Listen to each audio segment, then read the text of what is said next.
అందరికీ స్మార్ట్ కార్డులట. రాష్ట్ర వ్యాప్తంగా కామన్ మొబిలిటీ కార్డులట. తొలుత మహాలక్ష్మి స్కీమ్ కింద మహిళలకు జారీ. ఆర్టీసీతో పాటు రైలు మెట్రో సేవలకు వినియోగం. ప్రయాణికుల ట్రావెల్ డేటా ఆధారంగా రద్దీ రూట్లో రవాణా మెరుగు.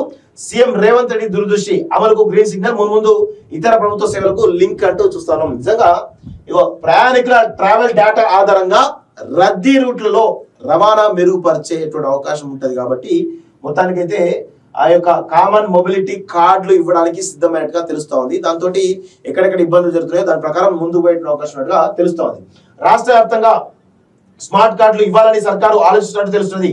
ముందుగా ఆర్టీసీ బస్సుల్లో మహాలక్ష్మి స్కీమ్ కింద ఉచితంగా ప్రయాణిస్తున్నటువంటి మహిళలకు ప్రత్యేకంగా ట్రావెల్ కార్డులు జారీ చేయనున్నారు. దీనిపై డిప్యూటీ సీఎం మల్లు భట్టి విక్రమార్క ఇటీవల కీలక ప్రకటన చేశారు. ఇందుకు సెంటర్ ఫర్ గుడ్ గవర్నెన్స్ తో ఒప్పందం కుదిరినట్టు సమాచారం. ఈ కార్డులు మహాలక్ష్మి స్కీమ్ సమర్థవంతంగా అమలుకు టెక్నాలజీ సాయం చేయనున్నాయి. సీఎం రేవంత్ ఆలోచనకు రూపమైనటువంటి common mobility card Mahalakshmi scheme ద్వారా వినియోగంలోకి తెచ్చే అవకాశం ఉందని అధికార వర్గాలు దిశకు తెలిపాయి. ఆర్టీసీ బస్సులతో పాటు మెట్రో, రైలు, ఎంఎంటీఎస్ వంటి రవాణా సేవలు కూడా ఈ కార్డును వినియోగించాలని రూపొందించాలని సీఎం లక్ష్యం. సో భవిష్యత్తులో ఇతర ప్రభుత్వ సేవలకు లింక్ చేసే డిజిటల్ ప్లాట్ఫామ్ గా సీఎంసీని రూపొందించాలని అభివృద్ధి చేయాలని ముఖ్యమంత్రి దృష్టి నుంచి వచ్చిందని ఓ ఉన్నతాధికారి పేర్కొన్నారు. జీరో టికెట్ల జారీలో ఇబ్బందులు అంటూ చూస్తా ఉన్నాం. సో మొత్తానికైతే ఈ మహాలక్ష్మి కార్డు ద్వారా రకరకాల ప్రయోజనాలు ఉండే అవకాశం ఉన్నట్టుగా చాలా స్పష్టంగా తెలుస్తుంది.